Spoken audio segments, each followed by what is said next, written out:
comprends l'inquiétude des commerçants quand on leur parle de piétonisation. On ne peut pas rêver de supprimer la voiture demain dans les centres-villes comme ça, hein, par un coup de baguette magique, ça serait suicidaire. Et on ne peut pas rêver d'avoir un réseau de transport en commun performant du jour au lendemain.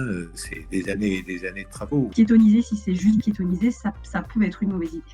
Une piétonisation, ça s'accompagne de diverses mesures en matière d'animation et d'accès. Il faut que la ville reste accessible et je pense que c'est ça qui fait peur finalement beaucoup aux commerçants.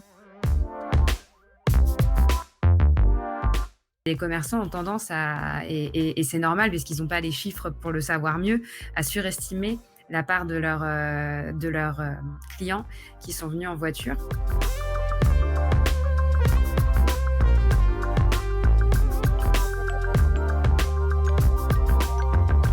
Pour le motif achat, la moitié des déplacements sont faits autrement qu'en voiture. Ça veut dire que la part des piétons et des vélos est plus importante que ce qu'on a en tête et ça peut monter jusqu'à 60% de fréquentation par les piétons dans les grosses villes où on a un tissu dense et les usagers, les clients viennent principalement de la ville-centre. C'est vrai que le piéton ou le cycliste, son panier moyen est beaucoup plus faible qu'une personne qui vient avec une voiture. La grosse différence, et là c'est pareil, c'est un problème de représentation et de bonne évaluation, le piéton ou le cycliste va faire des achats beaucoup plus fréquents. Donc quand vous regardez le panier moyen à l'achat, en effet, le panier moyen du cycliste ou du piéton est plus faible. Quand vous regardez le panier moyen finalement à la semaine ou au mois, c'est bien le piéton et le cycliste qui consomment le plus, notamment dans ces commerces de proximité.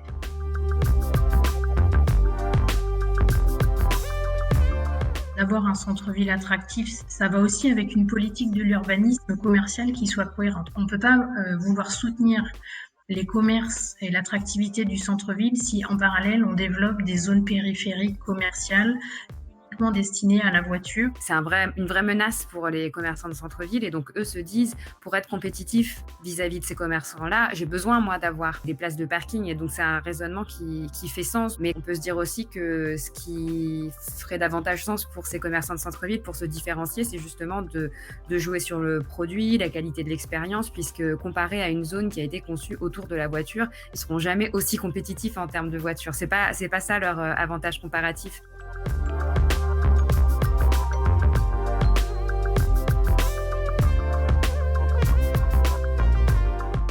Aujourd'hui, on est assez optimiste parce qu'il y a une envie de retour en centre-ville de la part des consommateurs, du commerce de proximité, de la convivialité. Maintenant, à nous de l'accompagner de la meilleure des façons dans tous les domaines. Hein. Ce qui est intéressant, c'est que Procos avait sorti un palmarès des centres-villes les plus attractifs et on retrouve beaucoup dans ces centres-villes les plus dynamiques, les plus attractifs, à la fois un grand plateau piéton et puis une bonne desserte intermodale, une bonne animation locale, etc. Donc il y a quand même des facteurs clés de succès